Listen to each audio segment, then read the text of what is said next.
Hey guys, Dan Heilman back with another video. Today is going to be a quick one. We're going to talk about what's going on in the market, what I expect over the next couple days and next couple months. We're going to talk about how maybe the alt season rotation is happening. It sure seems that way with some of the altcoins really taking off. We're going to look at, Bitcoin dominance and stablecoin dominance and some of the other metrics to kind of judge the health in the market. But before we begin, what do we got going on in the whole macro verse here? We have today GDP growth at 830. So this we're expecting 3 is high. I mean, it goes from previous of negative 0.5 and now their forecast is 3. So this is just the growth rate of our what is this global domestic product, I guess, how much product we're creating and selling. So that's what we got going on here at 830. This is a very important one.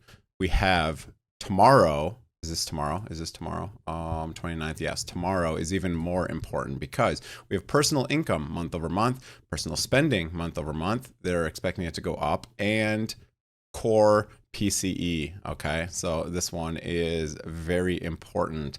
0.3 was the previous forecast, 0.3, and we'll see what the actual is. This is tomorrow morning. So we have a bunch of data coming in the next couple days. We do have some bounces happening for Bitcoin, for Ethereum, and a couple other markets. I have some leverage trades open on Bitunix. If you do want to try any leverage trading, or if you want a great exchange, I have an affiliate link below. It helps me out and it gives you a nice little discount. But Ethereum is kind of in this wedge here. Bitcoin has been looking like a shit coin, to be honest, especially compared to Ethereum, right? So it's just been going down and down and down, and Ethereum has still just been holding up and up and up. And it looks like it's trying to break out right now, honestly. So maybe we'll see some higher prices for Ethereum. An interesting thing is on this Camel Finance indicator that tells me when the bottom is in, it picked with high confidence that the bottom is in for Ethereum. That's really interesting, because we're in the weekly cycle low window and the daily. So the last time, if I clean this up a little bit, get some of my indicators out of here, the last time we had one was back here, and it saw a literal 110% run. So I'm not expecting that again right now, but I mean, the last time we picked that, you can see this one here, it didn't do very well. So this weekly cycle low that it picked over here, we only went up 24%. This one clearly was pretty insane, right? So, I mean, between this one and this one, we're 130% up. So I don't know if we get even anywhere near 60, 70%. I mean, that's massive. And we did make a new all-time high and basically come back and retest our old area. And then, we came up here, almost made a new all-time high, retested the breakout that we broke out of from back here, and then came back up out of here. So it's quite interesting that we're seeing this on Ethereum, and it looks like it's trying to break out right now. If we go to, let's go check inflows into ETFs as well while I am here. So ETF inflows, if we go to total net inflows for Bitcoin and Ethereum, let's see what we got going on the last couple of days here. So we did flip negative for quite some time. That usually means the bottom is roughly in. However, now people are buying the dip, which is kind of interesting. That is kind of interesting there. So that's Bitcoin. Let's look at Ethereum. Ethereum flipped a negative in this small pullback here. Then people are still buying. It's quite interesting. Usually this is like a contrarian indicator, meaning that let's go like, oh, I wish I could just zoom in here a little bit. It's usually a contrarian indicator, meaning when there's a crazy amount of buy pressure, usually a local top is in. So this kind of gives me mixed signals here. The dip was first sold and then now it's being bought back, which is kind of interesting.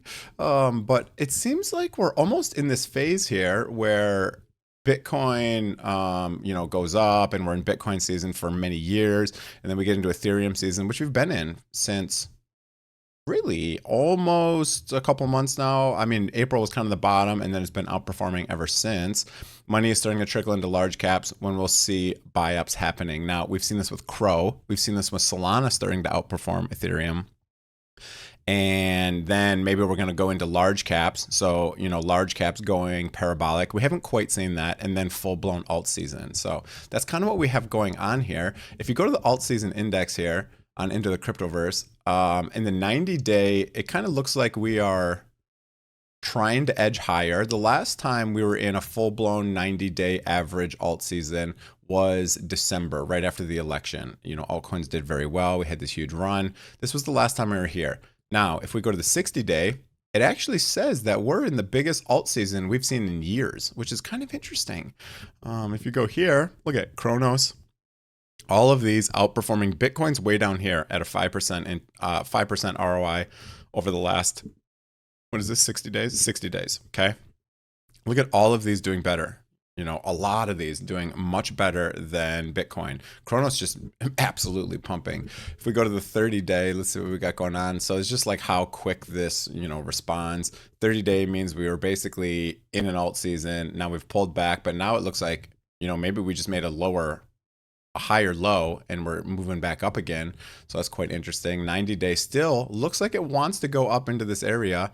You can see it kind of looks like this where we came up here. This one just spiked massively when the election happened. We saw a lot of big runs. If I reset the zoom again, it's literally the 60 days. It's the biggest alt season we've seen since 2022. So there was a lot of these in 2020, 21, you know, 2017, 2018, but 90 days, you can see we've never even seen one really at all, besides very briefly in 2024 of December. So, you know, in 2022, 2021, 2018, 17, we haven't seen any of that. And it's just quite interesting, right? So another thing is everyone's expecting a pullback in September because on the post-halving years, which happens every 4 years, you know, we've seen, let's see here, 2017, we saw July and August green, September red, okay? 2013, same thing, July and August. I was showing this on the channel a while ago. And then September red, okay? 2021, green, green, red. You know, this is only very slightly red. And now it's interesting because we're like green, and August is not really green for Bitcoin. And September, maybe September's not going to be red because everyone's expecting it to be red. You know what I mean? When everyone expects something to happen, it usually doesn't happen. So maybe September's going to be a big green month. Who knows? And maybe I was originally thinking when I was doing my analysis right here on just taking the log scale chart of Bitcoin, you basically just put these curves on it to try to estimate when the top's going to be. And if you go by timing, we're getting really close to the top. So maybe September is not going to be a bad month. We could even see Bitcoin top in September. So we could get a blow off top right now. Everyone is expecting the top to be November, December of Q4. And what if that doesn't happen? What if right now we just go up only and get a massive pump and Bitcoin kind of tops out? I mean, literally, I have a price of 218. That'd be difficult, but that's, I guess, 100% gain from right here, 90%. So I mean, we could easily see that Bitcoin has done crazier things than 100% gain in 1 month. But, you know, I was kind of expecting the top to be the end of next month, about really a month from today. So I don't know. Maybe we see just a massive pump and the bull market ends, not the bull market, the Bitcoin bull market, you know, tops out in the end of next month, about a month from now. That would be quite interesting. And then seeing the full rotation, because the rotation is kind of happening right now, right? Ethereum has been outperforming Bitcoin, right? Here's Ethereum versus Bitcoin. It has been outperforming for quite some time now. Let me make this indicator a little bit smaller. And just clean this up a little bit. You can see it's been outperforming since basically April, right? I mean, we're up, you can see 130%. And now Solana is starting to outperform Bitcoin. We had this kind of double bottom and then it's been up. It's up 46%, right? And if you go to Bitcoin dominance, it's dropping. So I don't know. And it says that the low is going to be sometime in September. Now this is a predicted low, except for it kind of even shows that it's maybe already in. The Camel Finance indicator has picked maybe that the Bitcoin dominance bottom is in, which is kind of interesting. We'll see what happens here over this. But look at Solana dominance is starting to outperform. This is the daily chart. You can see we're ramping up quite hard. And the Camel Finance indicator is saying that there could be a bottom in here. So maybe it picks, you know, this point right here as the bottom, and then we see another just outperformance. Solana is starting to outperform. Crow has been just ripping. This is Crow dominance. If you look at the Crow chart, I've actually sold a little bit of my Crow. I had a decent chunk of it, and I sold some on this pump here, and I just sold some more. Because, I mean, if you look on the daily chart, I mean, look at this. This is like a massive outperformance. This is the highest price we've seen since the last altcoin season. Crow is, you know, kind of a large cap. It's more, I think it's more considered a mid cap, but I think it just pushed into the top 20. So you're seeing coins like Crow and Solana starting to outperform. If we go to Solana versus Ethereum, that's another really interesting chart because it looks like it's kind of bottomed here. It looks like it's bottomed and it's broken out. It's broken out of this descending channel. It's been getting outperformed by Ethereum for a very long time. And you can see we've had all these bullish divergences, which is these green triangles here. And we've broken out of this. The next kind of support, if I go clean this up again, the next support is potentially up in here. If you draw two lines through these here, the next potential support is maybe way up here, but that's a big gain. It's a 17% gain. So maybe we start seeing coins like this start to outperform. ENA is another one that's kind of starting to outperform Ethereum here a little bit. It's interesting. Maybe we get this a little bit sooner than everyone thinks. Maybe September is going to be a super bullish month. And, you know, a lot of people also compare it to like global M2 and stuff like that. The global M2 money supply is skyrocketing and Bitcoin has kind of been staying back away from it. Let's look at Ethereum real quick on this. What do we got going on here? Ethereum, you know, we've had a great month, July and August. Usually when we have a good July and August, Ethereum does pull back. So I don't know, maybe we do also see a rotation back into Bitcoin. Maybe Bitcoin does a big skyrocket and Ethereum kind of just doesn't even have to pull back. It could just kind of hang out and do nothing.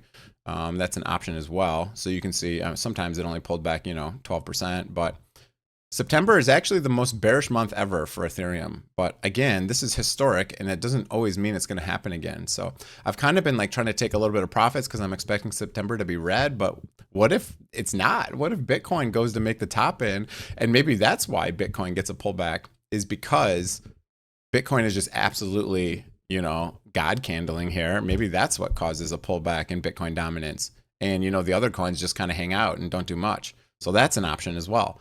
It's been really interesting, and we're going to see in the next couple of days or months what's happening here. Stablecoin dominance dropping after this. We kind of made like a double top here, but we have broken out of this falling wedge, which is not amazing. We'll see what happens here, but let's go to the total. Let's go like the others market. It's trying to break out. It's trying to break out of this long-term, basically resistance. So if you draw from this candle through this candle, it looks like it's trying to break out again.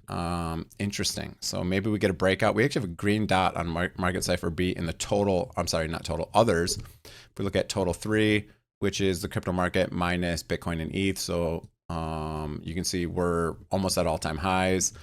The total crypto market kind of broke out of here, which was the old all-time high from back here in 2021. We broke out, we went back below, we broke out, we retested it, and now maybe we've switched this into support now, and I have another green dot on Market Cipher B indicating that, we're going to see some up moves here. Now, that's going to be interesting. That's going to be really interesting to see what happens here. Total 2, everything besides Bitcoin, again, almost at all-time highs. Quite interesting what we got going on here. If you look at the crypto stocks, some of them are doing very well also. BMNR getting a pullback. So this is the Ethereum, the biggest Ethereum strategic reserve company. They're getting a pullback, but they kind of had some big moves. So maybe we just needed a little bit of a reset. Hive has been doing very good. Oh, pre-market, it's up almost not new all-time high, but a recent all-time high. CLSK has been lagging. I'm expecting this one to start overperforming. What else we got? Coinbase had a big pullback, but it did a massive run of 200%. So that's quite insane. GME a little bit green today. Interesting. We'll see what happens there. Some of the Litecoin treasury companies, MEIP, Luxfolio, those ones have been doing quite good. Circle been underperforming for sure. Metaplanet is showing a bullish divergence. It's been kind of oversold on the money flow indicator. It's even showing bullish divergences on the daily twice here. So, and the Camel Finance indicator has picked this as a low confidence potential bottom. I did pick up some of this. Even MSTY has picked this as a low confidence, cycle low. MicroStrategy in the window to bottom here. We see a couple indications on Market Cipher B, green dot, affiliate link below if you want to try it. But also the sequential is kind of saying maybe we'll see some upside. SPY is trying to push to new all-time highs. It does say we have a cycle low window coming mid-September. So we'll see what happens. A lot of stocks are doing well. A lot of crypto stocks are doing well. Crypto kind of holding up. Some of the altcoins starting to pump. Hype has been doing very well. Kronos has been doing very well. A lot of these coins have been doing. Zora up again on this chart here, looking pump on Zora. So anyways, that's it for the video. Hope you guys enjoyed it. If you do want to do any trading or if you just want to purchase any crypto, I have a link below to Bitunix. I have one for Coinbase. I do prefer Bitunix. The fees are quite low and it's a non-KYC, works everywhere. You can even leverage trade on it. So if you do want to use that, it helps me out, helps you guys out. You get a nice little discount on fees, but the crypto market's looking healthy for now. I'm really torn on if we get a September pullback or it's not going to happen because every single person is expecting it to happen. And this is crazy with the Camel Finance indicator saying high confidence daily cycle low right here at 43.27. That is quite interesting, especially as it tries to break out of here. We did get some sort of a bearish divergence, but it looks like maybe that's already played out into that cycle low. So I don't know, maybe ETH gets another rip. It's saying that Bitcoin's in the daily cycle low and weekly cycle low window right now. So we could get a big push from here. And again, on the daily, we have a big pullback with a green dot on Market Cipher B. And I believe that's the same for Ethereum. No, Ethereum's just been absolutely ripping, so it has had no pullbacks. So we'll see what happens here. It's going to be really interesting to see over the next couple days and next couple weeks what happens. We're supposed to get rate cuts in September, so maybe that just continues this bullish momentum. And maybe, again, we just cycle top in a month. And maybe Bitcoin does a massive double of price and then money starts getting into, the altcoins. We do have this right here, which is kind of lower highs, but maybe we finally break this in this last push. And maybe, we put in something like this where we come up here and pop out of it. And then we put in our cycle high, right? So we still haven't had this huge RSI on the weekly chart. We still haven't had this get way up here. So maybe it's time for us to make that final push. Maybe it's time. The time says it is, like the timing of the channel, the timing of the cycles, the 4-year cycles says we're due. So maybe this plays out and maybe everyone expecting a bearish September doesn't play out. So anyways, that's it for the video. Hope you guys enjoyed it. If you did, hit the like, hit the subscribe button, use those links below. It's the best way to support the channel, and have a great day, everyone. See you guys.